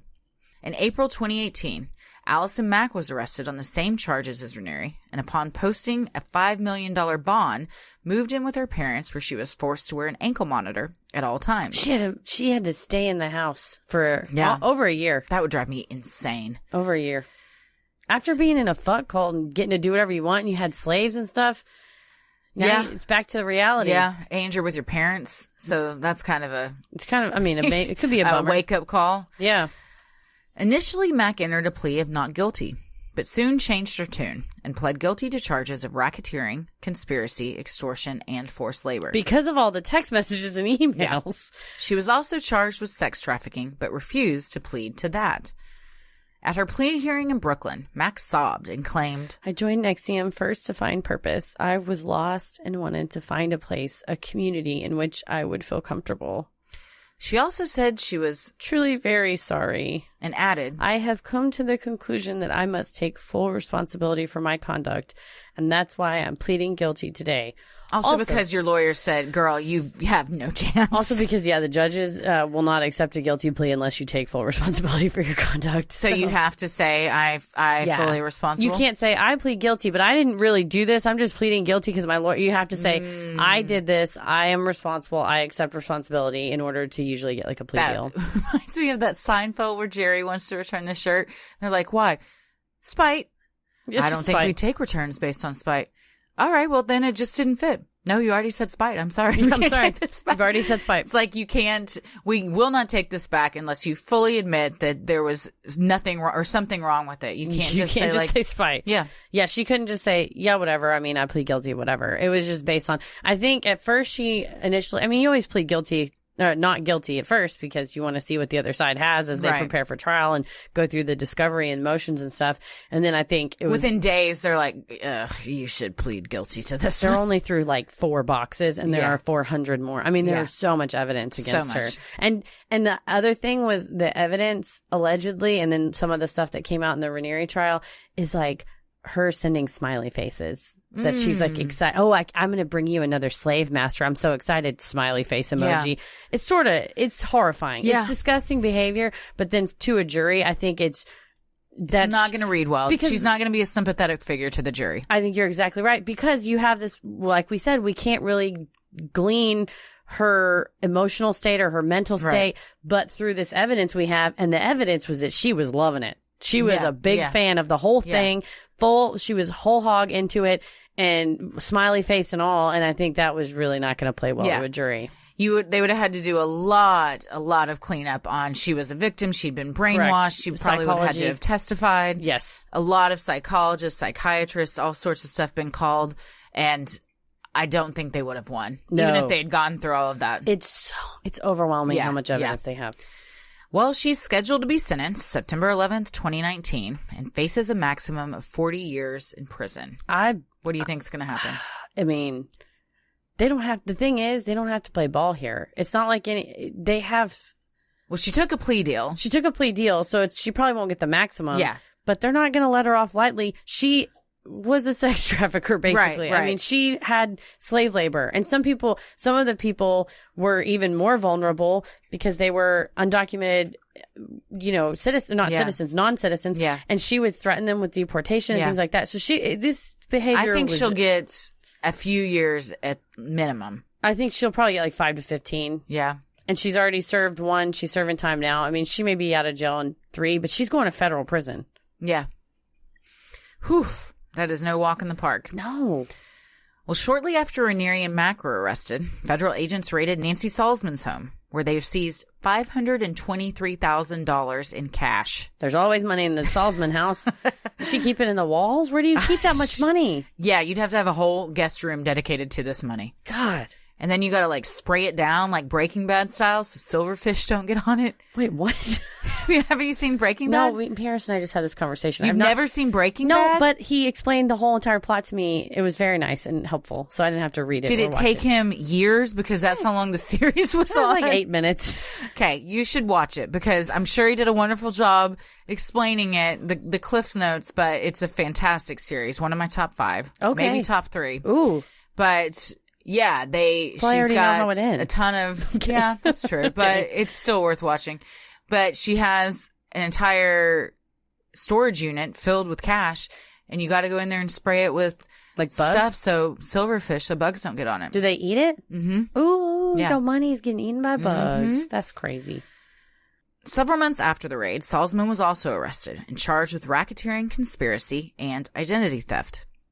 Salzman tearfully pled guilty to all charges, admitting to stealing email addresses and passwords of suspected moles within the organization and ordering certain videotapes to be doctored. Her sentencing is scheduled for July. So those are lesser charges.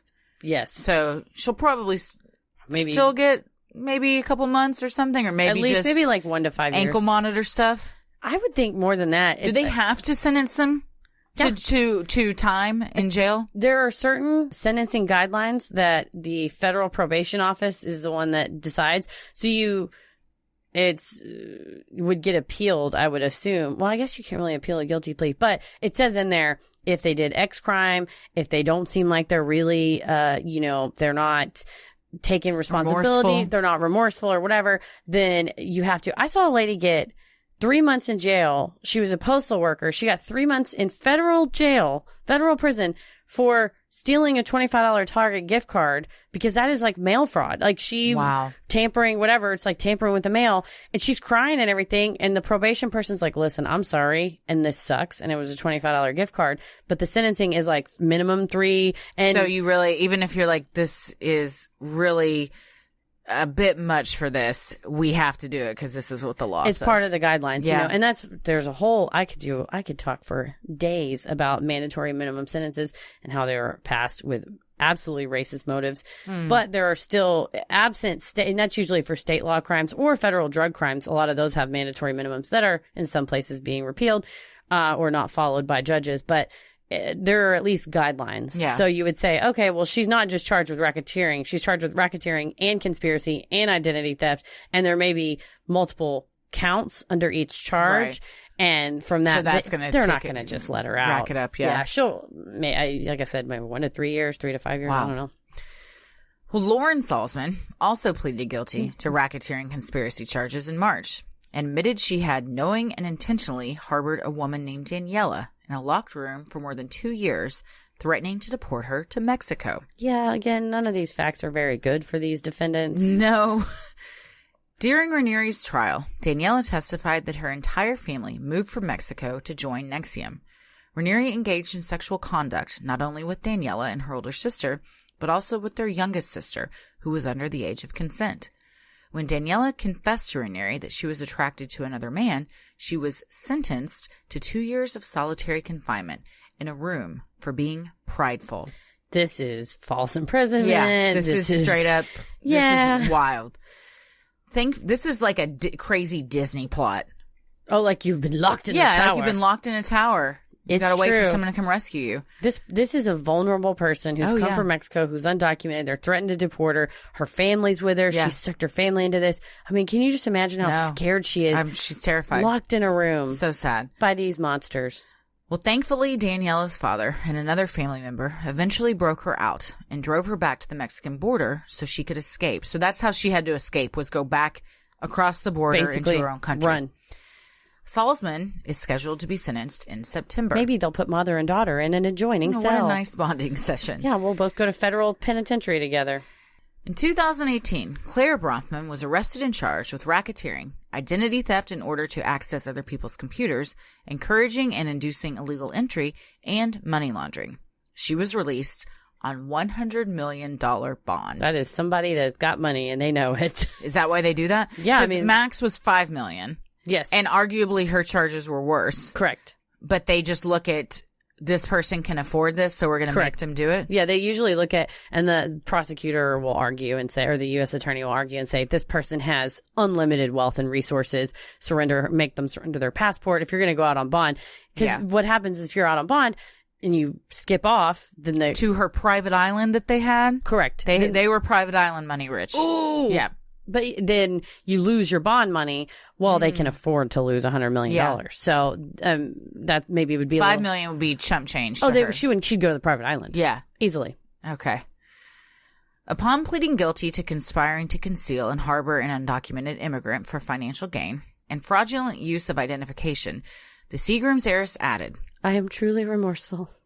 She's scheduled to be sentenced in July. Throw her ass in jail. I'm sorry. I'm starting to lose it with these folks. I mean, they locked women in rooms. They burned them. At some point, you have to Part of my brain is like they were also victims. The other part of my brain is they were also monsters. And I think those two things don't have to be mutually exclusive. I think that both those things can be true. And I think there's a point that you tip your toe outside of victimness and you step into the monster role kind of more fully. Yeah. And what maybe a litmus test is the ones that the government looked at all the evidence and said, listen, they were knowingly, willingly locking people up. Yeah, for 2 years. That's a long time. You have to take responsibility for actions. Somehow, her sister Sarah hasn't been charged. And I wonder if Sarah was just writing checks and wasn't as hands-on. Yeah. Because, she did lawyer up when all this happened, but so far she hasn't been charged, which I'm sure advice. Claire's like, of course Sarah wasn't charged. Sarah. Second to Sarah. The last person that was charged, Kathy Russell, the former bookkeeper for NXIVM, pled guilty to 1 count of visa fraud. She made false statements regarding the visa application of a nanny and faces 6 to 12 months in prison. So it wasn't just him that got taken down. No. I mean, rightfully so. These people did have a huge role in this and have to be held accountable. I think so. That's, like I said, it's hard for me to really, morally sort through it. It's a hard one to wrap your brain around. Because legally they're culpable, right? Yeah. And morally they were like I said, there's got to be a line. There's got to be a point where you just start to step a little bit outside of victimhood and start to like it and start to want to do it. But we'll never know where that was. Mm-mm. Only they know that, if they even do. But someone whose guilt is just completely, there's no question. Well, the only one to go to trial was Raniere. On May 7th, 2019, his trial began, in which he was pleading not guilty to all charges. The trial was held under extremely secure circumstances, normally the kind of security measures reserved for terrorists and drug lords. The jurors' names were withheld from the media and public, and the entire jury was transported to and from the proceedings in white, unmarked vans driven by U.S. Marshals. Witnesses were also only identified by their first names for fear of repercussions by other NXIVM members. Because they're still hanging out in Albany. There are still some faithful members. I mean, this is just his inner circle are the ones that got taken down. There's still hundreds of women that are in this program that are... like it or don't like it. That are still, that are probably on the fence. Do I stay? Do I go? The evidence against Raniere was staggering. The government had seized documents, email and text messages, audio and video recordings, as well as the testimony of over a dozen people, including several of his former slaves. They really had kind of everything. Regarding the branding, there was texting between him and the slaves, as they called them, that said, how would you feel about me branding you? And they said, like a cow? We love it, please. What?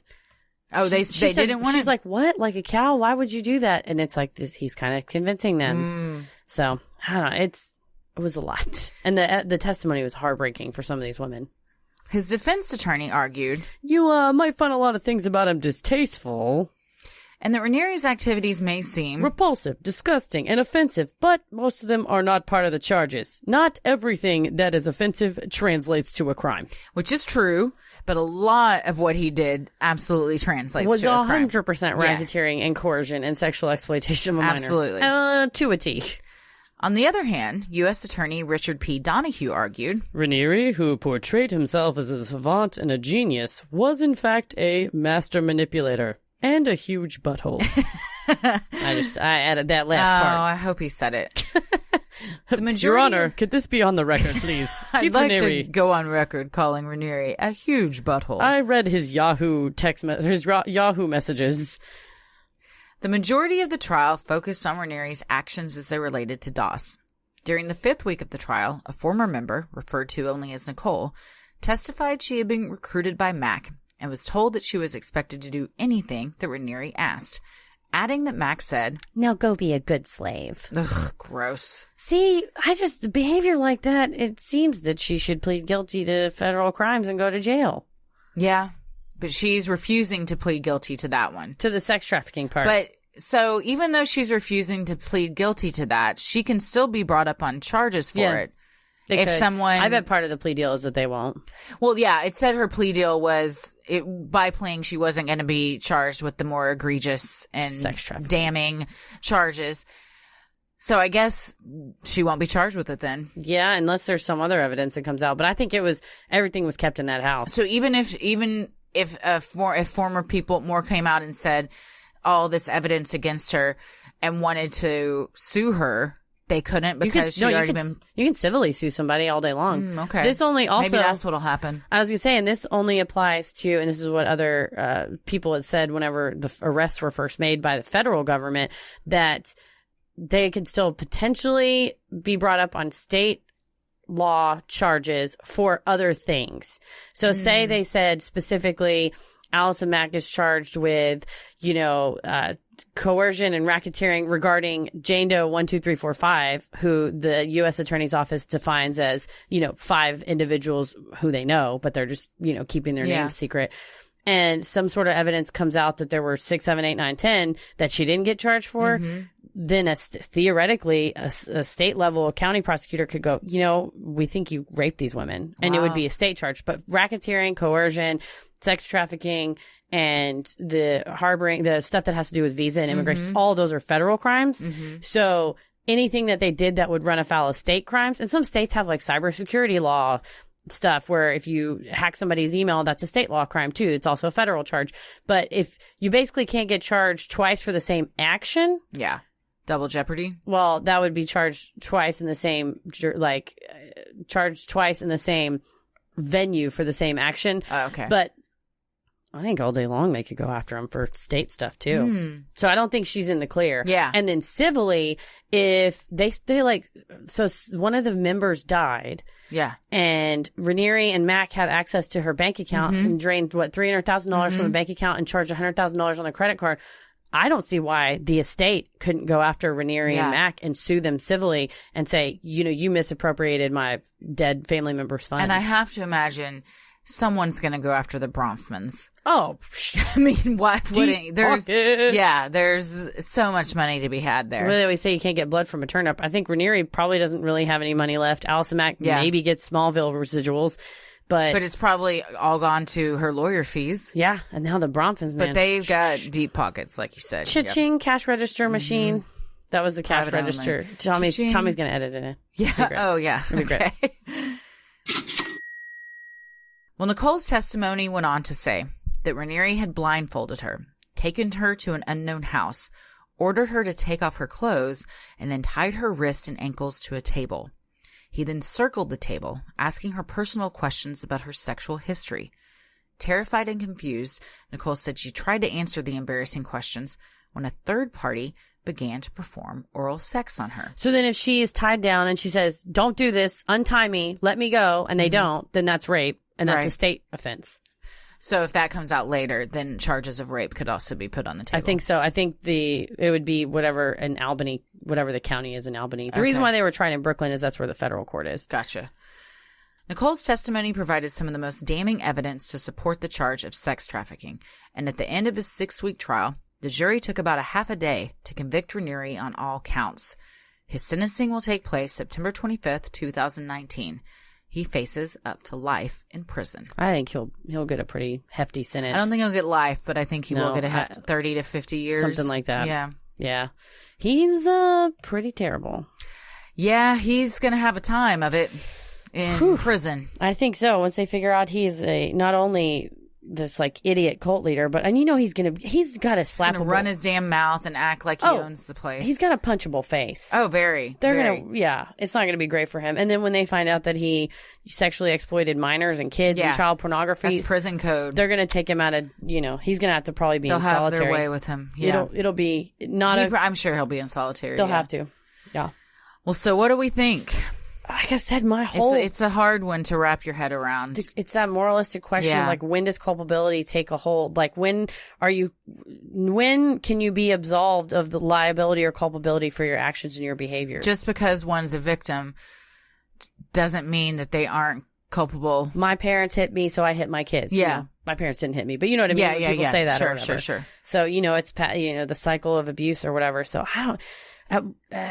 It's weird because of all the brainwashing tactics and everything that goes on. And, truly, and isolation, and Yeah. financially, she's tied to him. And I mean, they were definitely, these women that were charged and arrested were definitely victims as well. But imagine all these hundreds of other victims that Lost. what do they do now? Tons of money, tons of time, their dignity, their autonomy. Some of them are still in it. This Yes. cult is still going on. So they said people in Albany said they drive around in their BMWs and their Lululemons. Yeah. And you still see them. So even after all this, there are those that True believers. that don't believe a word of it. And that's how deep into it they are. Or believe a word and go, yeah, that's what we do. That's fine. Or they're okay with it. Yeah. We're okay Yeah. with it.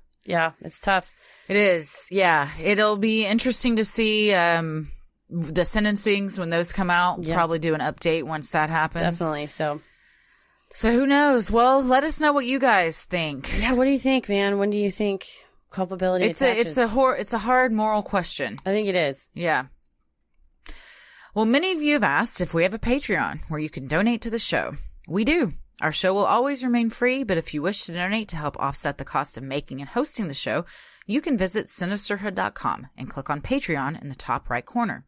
You can get some sweet perks like Patreon exclusive content, a Sinisterhood sticker, membership to our exclusive Patreon Facebook group, a special shout out on the show, and a monthly bonus minisode. We just released 2 minisodes. Because May, we didn't have any power. Yes. So you got May and June in June. Sorry about that. They were real fun. Bloody Mary was one. We had a lot of fun reminiscing about being wild kids and the stupid thing. One of the most embarrassing things I've ever revealed.